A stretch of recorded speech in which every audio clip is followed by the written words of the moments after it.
शहापूर तालुक्याच्या दसई विभागामध्ये सर्वात मोठी असलेली शाळा आणि या शाळेमध्ये येणारे विद्यार्थी कोठेरा परिसरातील हे विद्यार्थी आपण पाहतात. असंख्य विद्यार्थी मात्र त्यांना घरी जाण्यासाठी वेळेवर बस नसल्याने काल याच ठिकाणी या मुलांनी आंदोलन केलं होतं.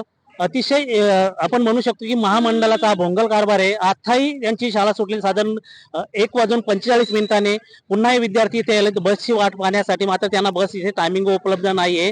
साधारण कोठेरी पकडले तर हा भाग आहे 10 ते 12 किलोमीटर अंतर त्या अंतर्गत येणारे दुसरे गाव आहेत आणि तेथीलही विद्यार्थी हे पायी प्रवास करावा लागतो यांना नेहमी वारंवार. आणि आपण त्यांच्याकडनं जाणून घेऊ काल ह्याच मुलांनी येथे आंदोलन छेडले होते. काय सांगाल, नाव काय तुझं? माझं नाव आरिसा मिशेक आहे. मी सारंगपुरीवरून येतो.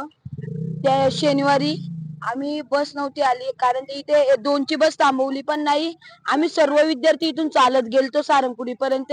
आमचे 2 मित्र होते ते इथून तर कोठेऱ्यापर्यंत चालत गेले आणि मागे बस पण सोडत नाही कारण ते इथे 2 बस येतात, 1ची पण भरून येते आणि 2ची पण भरून येते. तर आम्ही काहीच करू शकत नाही कारण आम्हाला पण शिकायची आवड आहे आणि आम्हाला बस नसले तर आम्ही शिकू कसे काय.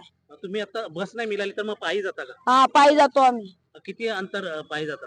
इथून 12 ते 13 किलोमीटर असे आम्ही जातो पायी. आणि आमचे 2 मित्र ते खूप लांब गेलेले होते पायी. त्याच्यातले एक मित्र ते दुसऱ्या दिवशी लगेच आजारी पडले. आपण इथे मुली आहेत त्यांच्याकडनं जाणून घेऊ. काय सांगतील तुम्ही किती लांब पायी प्रवास करता?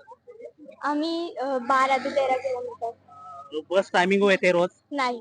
आली नाही तर मग पुन्हा पायी जावं लागतं. हो. काल याच ठिकाणी तुम्ही आंदोलन केलं होतं? नाही, थोडं पुढे तिथे.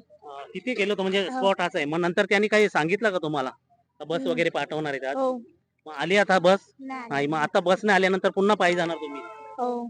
आपण परिस्थिती पाहतात की ही मुलं आहेत की कमीत कमी या कोठ्या विभागातनं दसई हायस्कूलमध्ये साधारण 100च्या आसपास विद्यार्थी येतात. मात्र त्यांना वेळेवर बस न आल्यामुळे पुन्हा त्यांना येथून पायी प्रवास करावा लागतो. आणि या संदर्भात तेथील पालक आणि शाळा व्यवस्थापनाने महामंडळाशी त्यानंतर प्रशासनाशी वारंवार पत्र व्यवहार केलाय. मात्र त्याची कुठेही दखल घेतली नाही. त्यांना काल या ठिकाणी आपल्या न्याय हक्कासाठी आंदोलन करावं लागलं होतं. मात्र पुन्हा आजही त्यांची हीच परिस्थिती आलेली आहे.